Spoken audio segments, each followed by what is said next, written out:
In the school area, there is a group of noble students who are gossiping about a female student who is a student from the common people class. Her presence certainly becomes the subject of insult by the noble students. They feel the presence of the lowly people only becomes a disgrace for them students from noble families. One of the noble students there is the daughter of an influential noble, so she gets a special privilege where she is allowed to bring one of her servants. A man with his servant uniform and flat expression always follows his master, a female student with blonde and fluffy hair. The female student is named Isabella, a master who has a very bad nature. In a kingdom named Farlance, there is a noble magic school. A school that is dominantly filled by children from noble backgrounds, but also not forgotten there are students from ordinary family backgrounds. On one day, inside the academy area, there is a group of people who are gossiping with sneering tone and expression. They laugh, insultingly questioning how this can happen. Visible in front of them, a female student is sitting on a path that is flooded with water. Then Isabella, who is the leader of her group with her insulting smile, tells that Maria is not allowed to sit there. But seeing her like that according to her is very natural, because Maria is a nuisance. Yes, it is clear that it is a bullying action from her. She can behave like that because she is the daughter of a noble with the title of Duke. Maria certainly does not stay silent, and directly questions the meaning of them, saying that while she knows that this is their doing. Her group friends certainly defend Isabella by pretending not to understand, and explaining that Isabella is only showing empathy towards her, and instead accuses Maria of making false accusations against them. Behind them, Isabella's personal servant stands there in silence. He is named Crow. He witnesses everything and admits in his heart that it is indeed true that it is his master's doing. Maria does not accept it and asserts that it is impossible for water to suddenly appear in a place like this other than because of magic. She also expresses her disappointment towards them and says that she does not believe they use magic for things like this. Magic itself is a power that can command and change both heaven and earth, like summoning water, manipulating wind, and attacking using earth. Noble families in this kingdom have often used magic power to build the kingdom in every generation. Because of that, Maria, who has a commoner background, who can enter this school through a special scholarship path. In the eyes of them, the nobles, Maria looks bad and not equal to them. However, Crow understands. It is not only that reason that makes Maria bullied by his master. The other reason is because Maria is surrounded and attracts the attention of the future dictators. That is directly proven by the appearance of a young man's voice who loudly and firmly questions what is happening in that place. Just with his voice alone, it has made the students there start to be shocked, and they, the members of Isabella's group, start to panic, because that voice comes from a prince of this kingdom named Albert. Albert stands in front of Maria to protect her. Even he does not hesitate to ask her condition. That closeness looks so romantic from anyone's point of view who sees it. Seeing that the students start to murmur softly again, seeing the prince's action, where the prince without hesitation approaches and protects Maria, even though he already has a fiancée. On the other side, Isabella, who sees it, clicks her tongue in annoyance. However, she is able to wear her smile mask. She then walks towards the prince and spreads her skirt and slightly bows her body to give respect to him. With a friendly tone and smile on her face, she greets him and asks what business makes him come here. With a calm but firm tone, the prince explains that he sees Maria, who is being surrounded by them, and approaches her because of curiosity. Maria smiles and says that she is only worrying about Maria, who fell by herself. Even she asks that to her friends to strengthen her reason, and they nod, confirming it. Suddenly another young man comes and firmly orders them not to pretend to be stupid.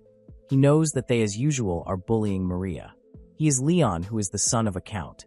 As Crow guesses, all of this makes his master feel annoyed, because every student who is a future dictator starts to put attention on Maria, and it looks like Maria is building her own reverse harem. Hearing the threat from Leon, Isabel approaches him and with her friendly tone answers that just like with Maria, she thinks Leon seems very expecting to accuse her when something bad happens. Isabel smiles, or more precisely grins, and explains that it seems her valuer's family will need to respond to the accusation given by Leon. Hearing that counter-threat, Leon instantly shocked and directly silent while turning his body.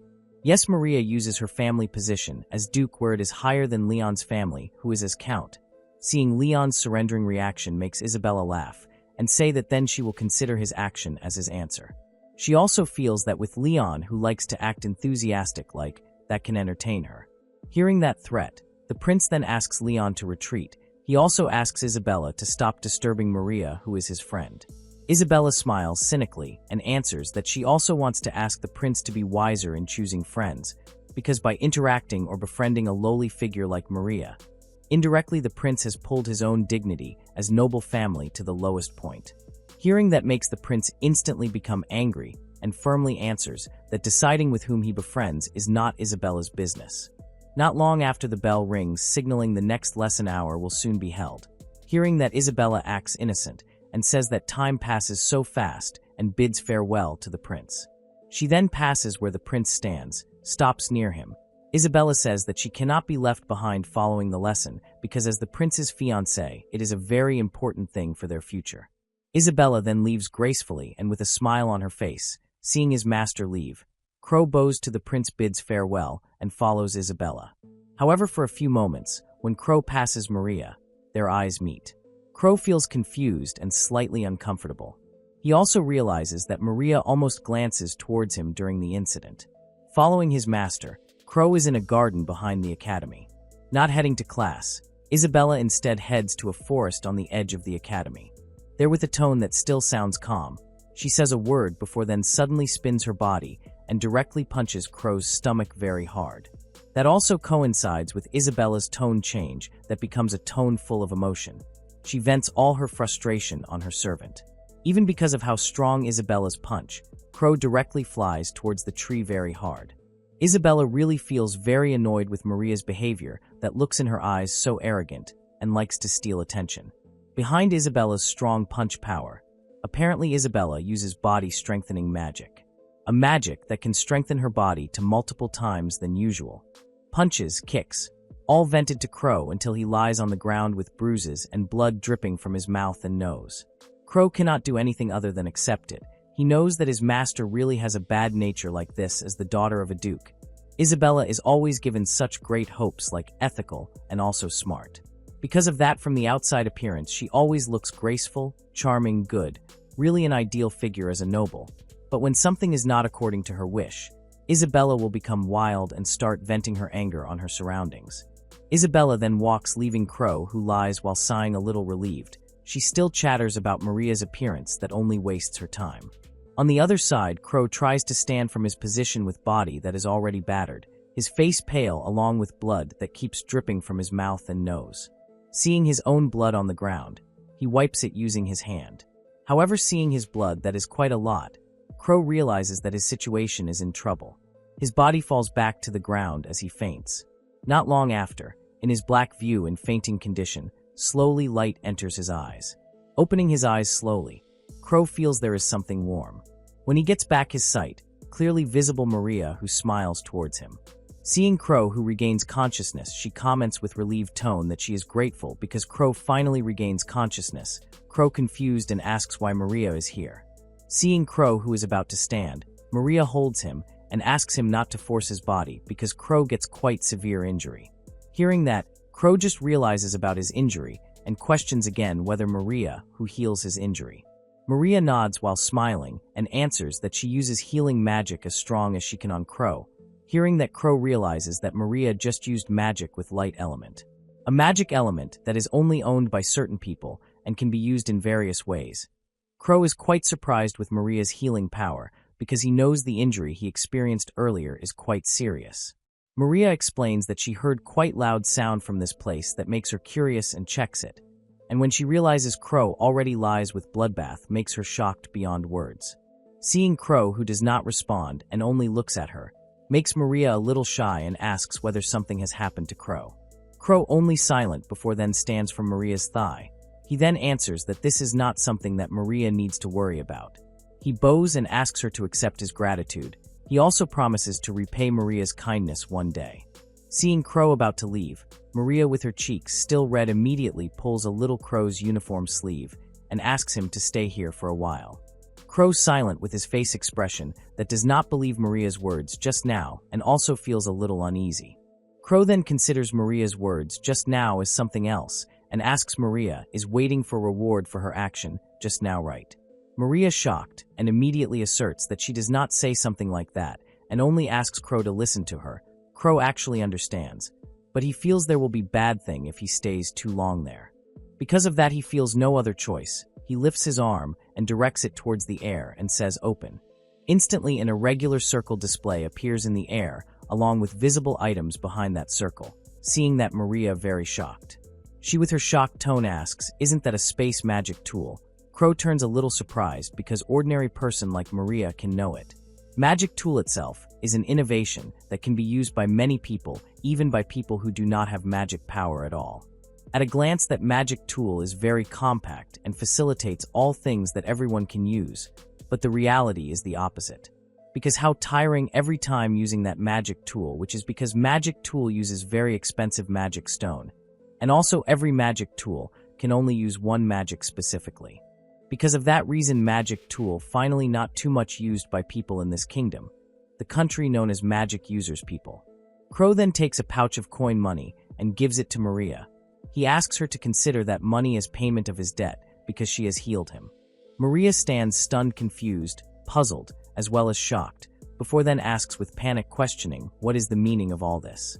She even explains that she cannot possibly accept this gift just like that. Hearing that refusal, Crow innocently suggests if Maria feels too heavy to carry that money pouch, then Maria can ask her servant to carry it. Of course, Maria directly answers that it is not the problem.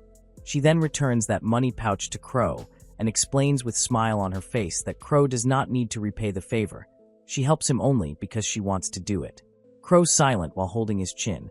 He comments that Maria puts him in a heavy position.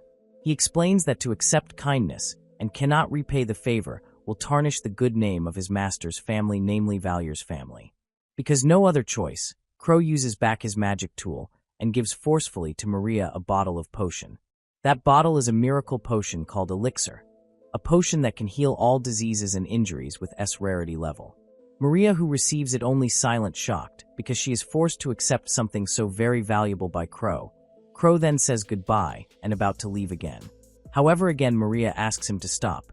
She then asks whether it is that important Crow has to do this far for them Valyer's noble family. Maria also explains that she understands the injury received by Crow is injury given by his own master, namely Isabella. She also knows that Crow has worked hard, but they do not treat Crow well. With pity tone, Maria explains again that according to her, Isabella is a bad person. Person like her does not deserve to get the loyalty that Crow gives. For a moment, Crow silent before then changes his calm face to face expression full of emotion. He really emotional until without hesitation to take out a blade knife from his arm and directly approaches Maria very fast. Directing his knife towards Maria's neck, Crow with heavy tone and full of his emotion orders Maria to shut her mouth. Of course that makes Maria shocked and scared. Crow with the same tone says that setting aside the kindness that Maria has given to him to heal his injury, he feels indebted to Maria and he will consider Maria's words just now never happened. With his sharp gaze, Crow threatens, next time if Maria dares to insult his master in front of him, then he will not hesitate to end Maria. Maria's silent, shocked hearing it. She does not expect that Crow will threaten her like that after she says her truth. Crow steps back and says that he is too long far from his master. Because of that, he says goodbye and leaves from there. On the other side, Maria only silent there watching Crow's back, who goes away. She then with anxious face expression but her cheeks a little red. She mutters to herself that she should not have reached that flag point yet. On the other side of the school, in a privacy room, visible many luxurious decorations like lamps, curtains, elegant table and chairs. On the table already served various noble typical snacks like dry cakes and macaron. Yes, it is a typical noble tea drinking event. There is Isabella, who is with her friends. Seeing Crow who just comes, Isabella directly scolds him because late. She even insults Crow as a useless servant because letting his master hold a tea drinking event together without prepared by her servant. Crow can only bow and apologize to his master. Although once angry, Isabella smiles and immediately orders Crow to pour them a cup of tea because she already starts thirsty because waiting for Crow to come. Crow nods and immediately does it. With his skilled hand, he pours tea into every cup until after filling his master's cup, Crow realizes the smile on his master's face. He asks whether something good has happened to his master while he is not there. Hearing that question changes Isabella's mood. With happy tone, she answers that she thinks of a very good idea. She grins and adds that at the magic practical exam tomorrow, Crow will definitely see something interesting. On the next day, that exam comes. Magic Practical Exam itself is a learning session where the students use their specialization magic. Usually that exam will be divided into 2 sessions. Namely, session for exam of students who have expertise in using magic to attack alias wizard and students who have expertise in using magic as body enhancer in close combat alias knight. And today is that exam held to measure the abilities of students who one day will become the kingdom's protectors. On the open field where that exam is held, Isabella stands. A magic circle appears under her feet. She directs her hand towards her target. With her proud smile, she starts chanting her mantra. That instantly small wind ball appears in her hand. Along with the shining of magic staff in her other hand, that wind ball shoots and instantly directly explodes when touching her target. That explosion turns into strong wind explosion until can destroy as well as slash her target with wind sharpness. The result, her target not only damaged but also cut. Because of how strong that explosion, the shockwave reaches the point where the students are in safe zone and still blown hard until they have to use barrier magic to protect themselves. So does Crow, who watches his master there, but unlike the students who panic when hit by that shockwave, he remains calm and only says one word, guard. A protective magic appears and protects him. After that shockwave subsides, visible now the exam area really swept clean because of it. The examiner even silent for a few moments because shocked before then comments that Isabella has reached extraordinary point in terms of power, accuracy, and speed in chanting mantra. He also comments that he no longer needs to doubt the ability of the daughter of Duke Valier's family. Isabella smiles and answers that the examiner teacher is too kind because this result is natural result to happen. On the other side, Crow looks towards his hand where a necklace with cracked ball accessory. That necklace is a magic tool. He feels disappointed because the magic tool that costs hundreds of gold coins now destroyed or cannot be used anymore because of the shockwave just now. Seeing his master back, Crow praises her for her extraordinary performance. With a little arrogant tone, Isabella answers that her performance just now is only an event opening because the main event will soon appear. Hearing that, Crow remembers Isabella's words yesterday where at the Magic Practical Exam, he will see something interesting. Crow does not too suspect it and only curious with what plan his master will do this time. The supervising teacher then calls the next participant, namely Maria Norton, who is from Knight class. Maria advances with full confidence, complete with leather chest shield and short sword on her waist and magic staff in her hand. She has not realized what will happen. The other noble students start to mock her, saying that Maria's appearance is so disgusting. They consider Maria's equipment comes from trash place. Maria, silent, embarrassed, perhaps feels admitting that her equipment is not as strong as other people's equipment. On the other side, Isabella grins impatient to see what will happen. Crow remembers that based on explanation from his master that in using magic there are 3 stages. First stage is flowing or releasing mana from body. Second stage is changing that mana into power form so can flow in magic circle formula. And last stage is activating magic formula and releasing the result. In every magic staff, there is a magic gemstone that functions as catalyst in process of changing mana into power for formula. Exactly when Maria starts chanting her magic and magic circle appears under her feet, her magic level glows red fire. In the middle of process, Maria looks shocked realizing there is something wrong. On the other side, Isabella grins and mutters to herself, questioning what will happen if the magic gemstone is replaced with damaged magic gemstone. Yes, all that has been planned and prepared by Isabella before this exam takes place. As a result, now the magic gemstone on Maria's staff destroyed, which makes her magic chaotic. Unfortunately, instead of her magic becoming fail, her fire magic instead becomes uncontrollable. That fireball keeps growing uncontrollably. Maria herself confused with what happens and starts to panic. So do her classmates. One of her friends immediately tells Maria to immediately stop her magic process. Maria with panicked tone answers that she cannot stop it because her magic is already out of her control. Crow, who hears it a little confused with that result, but in front of him Isabella sounds laughing satisfied. She really feels satisfied with what she sees, saying that this incident is so beautiful, very suitable for trash figure like Maria. Seeing his master laugh makes Cry smile, thinking that as long as his master feels happy, he is satisfied, and that is the most important. However, Crow's smile instantly fades when realizing there is something wrong. He feels uncomfortable feeling. He understands that feeling is a bloodthirsty aura, but he confused from where that bloodthirsty aura comes from when in situation like this. In a split second, Crow sees Maria, who is overwhelmed, controlling her magic grins and glances towards his master. Seeing that, Crow shocked when realizing from where that bloodthirsty aura comes from and to where that out-of-control magic will be directed. That big-size fireball magic starts out of control and directly shot. The explosion really extraordinary until causes quite thick smoke. After a few moments, Isabella, who falls on the ground with annoyed tone, questions what just happened.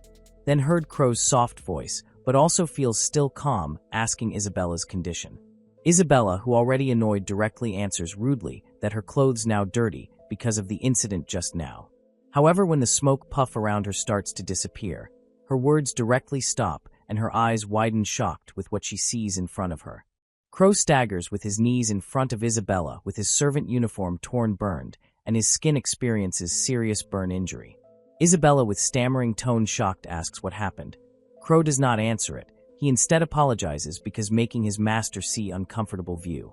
In still half-conscious condition, Crow feels natural if he experiences injury like this after hit by magic attack as strong as earlier. However, he does not mind it as long as he can protect his master, and that is the most important thing for him.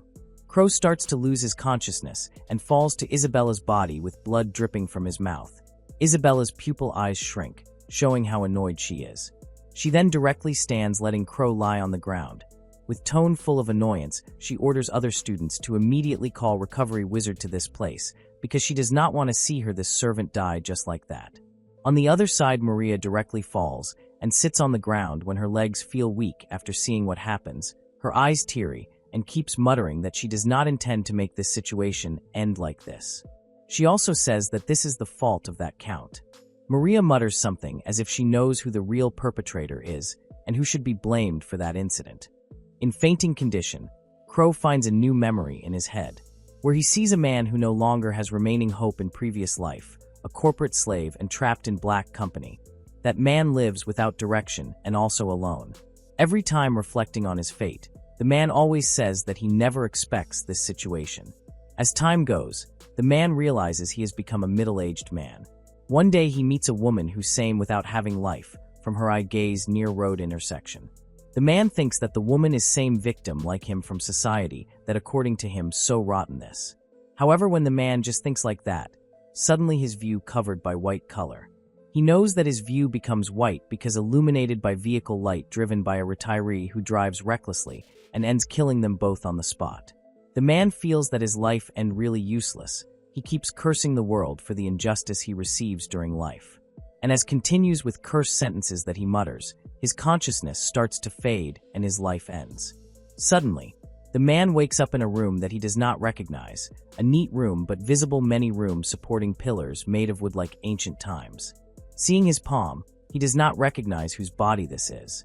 Stand up and sit on the bed, now his mind divided into two, as if he has another person inside him. First thought recognizes whose body this is, but the other thought questions many things. Both thoughts keep echoing inside his head like filling his head content with their voices. Stand from the bed, he walks towards a mirror. That man very shocked when seeing his face looks calm, but also implied anxious feeling. Yes, it is Crow's body, Crow shocked beyond words, and now the thought that always asks echoes louder, questioning who this young man is. At the same time, in a church inside school area, visible the Prince Albert is sitting together with Maria there. With soft tone the prince asks whether Maria now already feels calmer. Maria nods and yes it, but her tone clearly she still thinks about the incident just now. The prince calms Maria by saying that it is only an incident that can happen, so Maria does not need to worry about it. Maria blushes shy with that words. Inside her heart she realizes important thing, namely she realizes that she has reincarnated exactly when she regains consciousness in this world. Exactly when Maria experiences car accident incident in her old life. Opening her eyes, she gets already in orphanage. When collecting water from lake near her orphanage, she sees her own reflection on the water surface there. She's so shocked. She knows clearly who the owner of her face is because her past hobby that always plays game. Now she is in the body of the main character inside the game, namely Maria. On the other side, in the room, Crow also shocked seeing his own face. He just remembers it after a few moments staring at his face. He also knows that this is the game world that he used to obsess to play it. The game name is Jewel Prince, which is an otome game. At the Valyer's family residence, in the garden, Isabella is resting with eating snacks and tea there. However, when the tea is served and tasting it, Isabella directly curses it. She stares sharply towards the servant who serves it and says with full of emotion that the tea is really bad. She is also shocked because the servant can serve this mud water and call it tea. Isabella really feels offended. The servant directly bows and apologizes. She explains that she will immediately prepare new tea for her master. Isabella does not respond to it. Instead, she directly splashes the still hot tea to the servant's face. The sound of the water is so clear until making the servants who are there also silent shocked. The servant does not say anything except keep apologizing. Isabella, with disgusted and high tone, directly calls Crow, her trusted servant, to bring tea for her.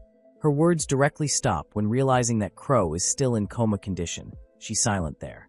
Another servant offers herself to make new tea. With a little annoyed tone, she refuses it and orders them all to leave. While eating macaron, Isabella mutters annoyed herself, saying how long Crow will keep lying on the bed, because Crow should know that making his master wait is a disgrace for a servant.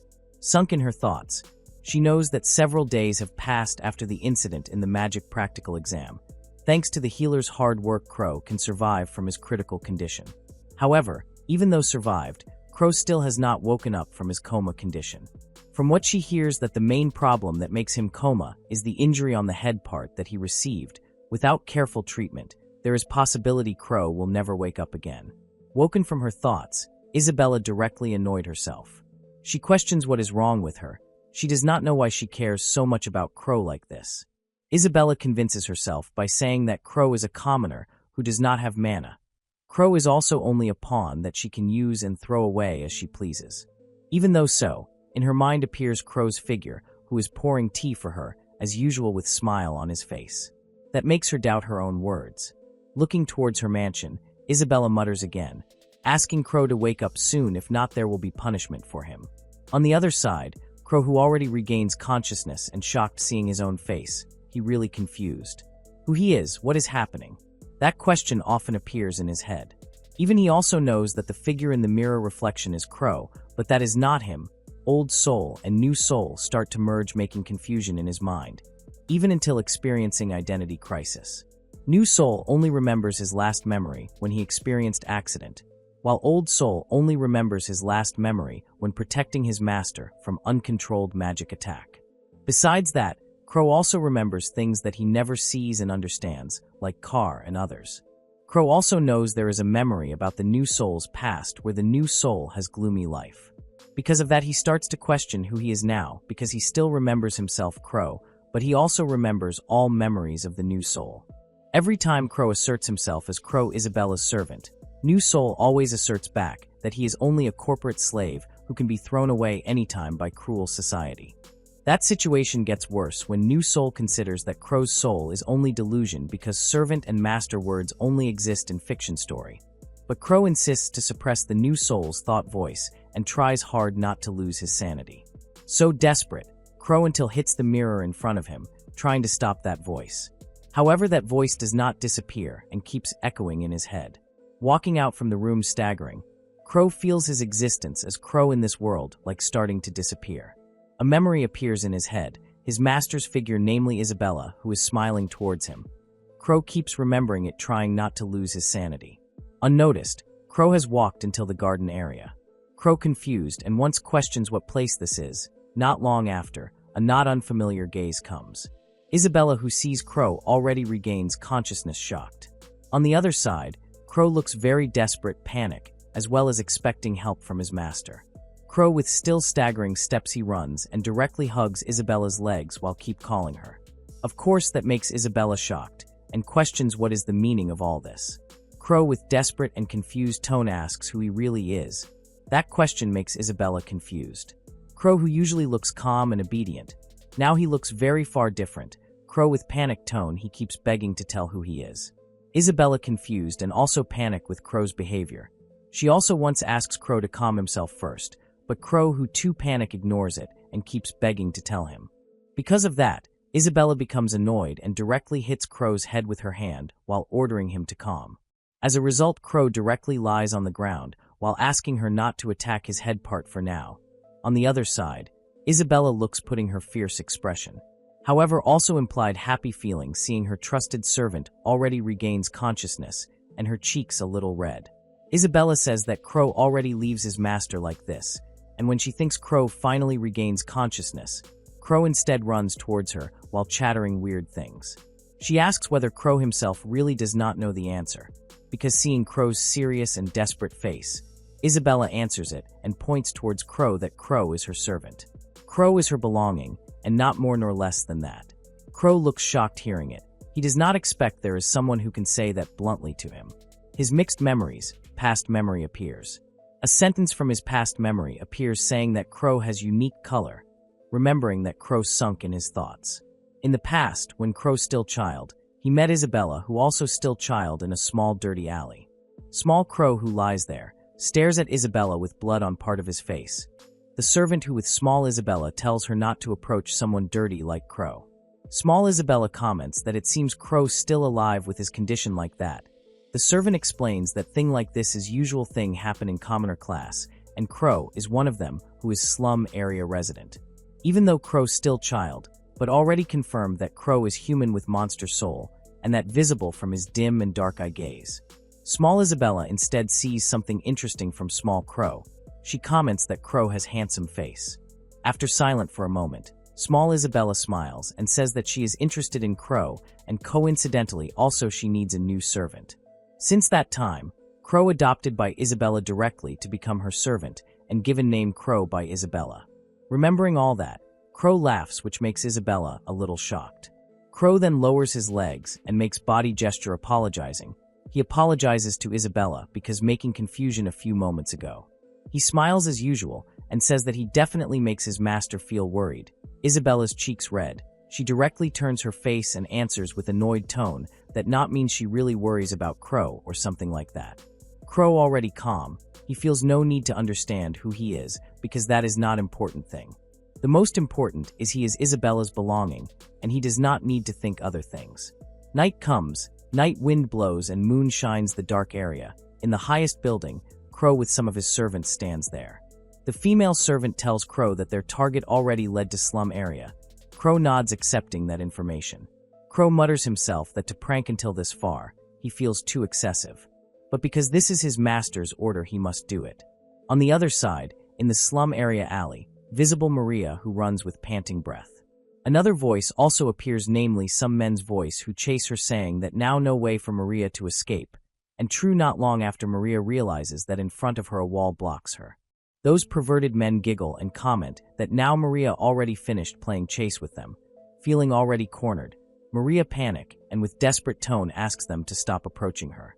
Those men start to surround her while giggling. After carrying out the plan, Crow returns to Isabella's residence to report it. In Isabella's room, visible she is sitting on her bed with her nightgown. She asks the result of her plan, whether the slut woman alias Maria ends up in slum area by the perverted men. Crow with his doubtful face confirms it and starts to tell the incident. In that alley, Maria already cornered. Those perverted men already surround her. Maria directs her hand to them and warns them to stay away from her. However, her warning ignored by those men, because no other choice, Maria uses rose light, magic which light element. Her magic able to make those men fly. Even though so, Maria herself that their number too many. Besides that her magic more suitable as recovery magic not as attack magic. She imagines she brings her sword now. And yes, those men rise again and directly catch her. Maria rebels, tries to release herself from their hands. However, their power far different, which makes Maria difficult to release herself. She keeps rebelling and screams asking for help. No matter what happens, this fact cannot be changed that in this world, Maria is the main character. That directly proven when in Maria's dangerous position. Suddenly scream voice from the perverted man heard along with blood splash that sticks around Maria. From the alley entrance, visible a young man figure with his robe. His steps echo in the night silence and his emotional tone so piercing like the night cold. The young man asks what they do to that girl. Directing his hand to them, some lightning balls appear around him. With one word out from his mouth, Instantly, the perverted men's heads directly fly. At the same time, that young man figure now visible clearly by the moon, he is young man with typical thug clothes and hair. He named Ralph Margus, who is the leader of gang named Wild Fong. They, the perverted men, do not expect will be visited by Wild Fong gang leader. In the end, those perverted men massacred by him. After that massacre, Ralph approaches her and feels relieved seeing Maria fine. Maria asks with still her shocked tone why Ralph is here. Ralph releases his robe and puts it on Maria while answers with smile on his face that he is having business that he must finish around here. Maria knows she comes to this place because wants to achieve something regardless her condition, who is being led by Crow. She only getting important key for relationship between her and Ralph as in her game, so she knows that Ralph will come to save her according to the plot. Maria cries and hugs Ralph, so does Ralph, who embraces her to calm her. In the distance, on the roof, Crow, who witnesses all that, only smiles annoyed and also unbelieving. He also questions in himself how can the slum area leader be there. Because of that, he realizes that he is only NPC in this world. After telling all that, Isabella, who hears it, silent with annoyed smile on her face. She comments that it seems she mishears news from Crow because the story sounds as if Maria survived. With half-clear tone, Crow answers that no mistake, that Maria has returned home safely a few minutes ago. Suddenly, kick hits Crow's face until bleeding. With annoyed tone, Isabella asks that Crow also is playing her. Crow immediately asks his master to calm herself first, but that instead worsens the situation and instead tortures Crow again while keeps insulting him. After all that, Crow returns to his room and drinks some light recovery potions. After feeling better, Crow starts to feel confused with the operation result earlier. He also feels annoyed and questions how Maria can be that lucky. He concludes that no matter what happens, surely there is someone who will come to help her. As if the world itself protects Maria. Crow smiles cynically and walks towards the window. He feels that he does not need to worry about that, but he must start to think way to overcome it. Crow feels he has another chance because he now has other memory from previous life. He also accepts his condition, who is reincarnated to another world. Crow remembers from his old life memory. From that memory, many examples that always appear in comics, and most reincarnated people will get many special abilities or cheat ability, like can change body to very strong. Crow feels confident with that knowledge because he has brilliant idea in using that power. Crow closes his eyes, remembers back memory in his past. He understands where a human without mana has small chance to awaken his magic power, even though does not have mana. Crow then collects many magic stones as experiment, then lifts his hand. Crow starts to imitate what he remembers. He imagines overflowing power inside him. Crow directly mentions magic name, Wind Blade. When he feels ready, his room silent, nothing happens. Only silence that makes the atmosphere awkward. Doing stretch, Crow does not want to give up just like that. He keeps trying, doing various movements, various poses, only to make himself feel embarrassed. He curls on the floor with embarrassed, sad, and shocked feeling after doing all that, but the result still same. He feels annoyed to the person who makes trick to use magic like that. Still not give up, Crow tries to dig deeper to his old life memory. After a few moments later, appears one word in his head. Dejiza. Crow quite shocked with that. Instead of finding way to awaken his power, he instead finds way to apologize. Not long after all that, heard a girl voice who calls Crow, turns towards her. Crow sees female servant with burn injury on her face. She apologizes because enters without Crow's permission, but she already knocked the door many times before. Hearing that, Crow's face pale because so embarrassed, does not expect there is someone who sees his action just now. In the silent night, a female servant enters Crow's room. Crow calls the female servant with name Eins. Crow stands and looks towards the window, pretends calm after previous incident.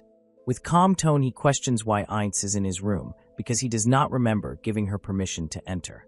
Eins apologizes and explains that she already knocked the door several times, but no reply. Because of that, she feels worried and thinks something happened to Crow, so she directly enters to check it. Crow silent. His heart beats fast because feels embarrassed as well as panic. He then asks again, since when Eins watches him, hopes Eins does not see all his behavior just now. Eins answers innocently that she watches since Crow tidies the magic gemstones. Crow shocked because Eins almost watches his behavior from the beginning. In that silence, Eins suddenly innocently offers herself if Eins needs magic, then Crow can ask to them. Crow more feels desperate because not that the problem. He only wants power that people desire. Crow then orders Eins with a little pressing tone to forget what she sees just now, then questions the reason Eins comes to him. Eins silent for a few moments before then apologizes. Of course that makes Crow confused. Eins explains that this is their mistake because failed to protect their master until putting Crow's life in danger. Because of that she asks to punish them for that failure. Crow silent and remembers what Eins means where Eins still worries about the incident during magic practical exam in school. Crow turns his body and answers that Eins does not need to worry about that because that is not her responsibility. Eins shocked and about to reject that decision. However, Crow directly cuts her words and says with firm tone that Eins must stop stubborn. He already asserts that he who will take care of his master. He then questions whether Eins doubts his decision. Eins startled and shakes her head while she accepts that decision. In heart, Crow already knows that from the beginning he never expects them to behave as their master guards. That because they are not servants from prestigious family or family who specializes as servant or guard, but they only people from slum area who he employs using his authority. Often this question heard from outsiders' mouth of Valyer's family, why people behave or act as his master's servants. The answer simple, that because original servants of Valyer's family already resign because they cannot stand Isabella's tyranny nature. Even though there are other servants in this mansion, but none of them who wants to take care of Isabella, and he cannot do all things alone. Because of that problem, he gets an idea, namely educating orphan people from slum area and raising them under his supervision. According to him, they live in ignorance and have nature like long-term goods. Besides that, people like them many in number, so no problem to use them. Eins then says goodbye to Crow. Crow then orders her to wait a moment. He then walks towards her and brushes Eins' hair that covers her face. Visible there is new burn scar. Seeing that, Crow feels that the injury caused by his master's action. Because of that, he gives a bottle of recovery potion to Eins. Eins innocently asks what potion that is. Crow answers that it is recovery potion and asks her not to show injury like that to their master. Eins holds the potion bottle tightly and smiles while thanks to Crow. Night gets late. Crow sits on his room chair. He just realizes that all this time he always follows his master's order without questioning it. Indeed true, he feels indebted to Isabella because has saved him from slum area, but until given absurd order and tortured if not according to her wish, he feels that not balanced. Yes, now his new soul thought starts to dominate Crow's body. Crow laughs himself in his room. He realizes that he does not have unique power like in comics that he reads in his old life. Even though so, he feels there is one thing inherited to him from his old life. Entering his master's room, Crow stands beside the bed where Isabella is sleeping soundly. Crow grins and feels that the thing inherited from his old life is anger feeling. Because of that, he will use it to discipline his master.